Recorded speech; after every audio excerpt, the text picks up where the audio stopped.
লাহোৱাল মোহনবাৰীত ৰাজহুৱা প্ৰতিবাদী নাগৰিক সভা লাহোৱাল সমষ্টি বিলুপ্তি হোৱাত খেলিমেলি লাগিছে গাঁও পঞ্চায়তসমূহত মোহনবাৰী গাঁও পঞ্চায়তৰ মিৰিপথাৰ গাঁৱৰ 4 নম্বৰ ৱাৰ্ডটো পঞ্চায়তখনৰ পৰা কৰ্তনৰ বিৰুদ্ধে জাঙুৰ খাই উঠিছে ৰাইজ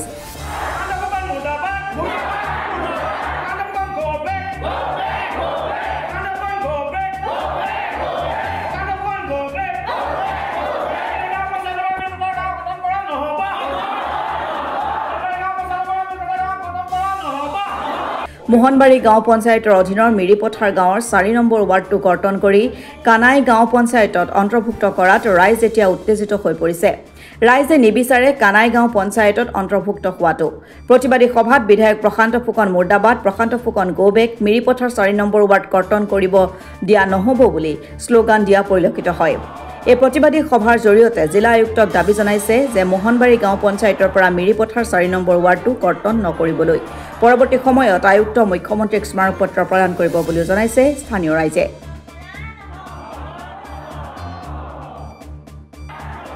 গাঁও মিৰিপথাৰ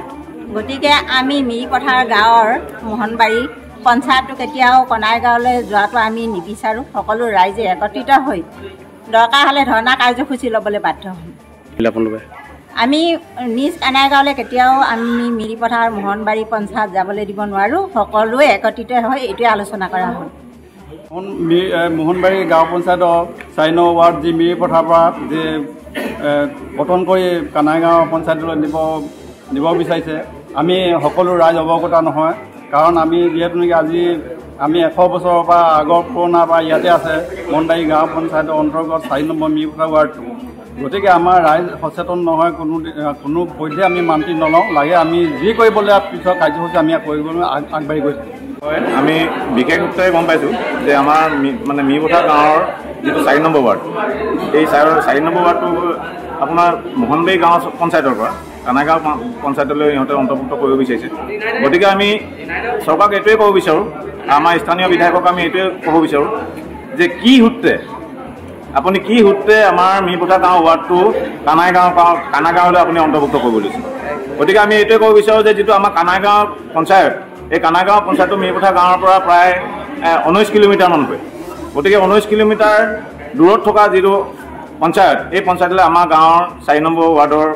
যিখিনি ৰাইজ এই ৰাইজখিনিয়ে আপোনালোকৰ লগত যোগাযোগ কেনে কৰিব পঞ্চায়তৰ লগত যোগাযোগ কৰিব গতিকে আমাৰ ৰাইজ ক্ষোভিত হৈ আছে আৰু ৰাইজে আজি প্ৰতিবাদী সভাত প্ৰত্যেকেই শপত লৈছে যে যেতিয়ালৈকে আমাক চৰকাৰে নকয় যে আপোনালোকৰ 4 নম্বৰ ৱাৰ্ডটো ইয়াৰ পৰা গঠন কৰা হোৱা নাই তেতিয়ালৈকে আমাৰ ৰাইজ ক্ষান্ত নাথাকিব গতিকে ৰাইজে এটা সিদ্ধান্ত লৈছে যে আগন্তুক দিনত ৰাইজে প্ৰতিবাদী কাৰ্যসূচী ল'ব এয়াৰপৰ্ট ব্লক কৰিব আপোনাৰ বিভিন্ন ধৰণৰ প্ৰতিবাদী কাৰ্যসূচী ল'ম বুলি পণ লৈছে ৰাইজে চাবুৱাৰ পৰা ৰন্দীপ চুৰি ৰিপৰ্ট অসম টুডে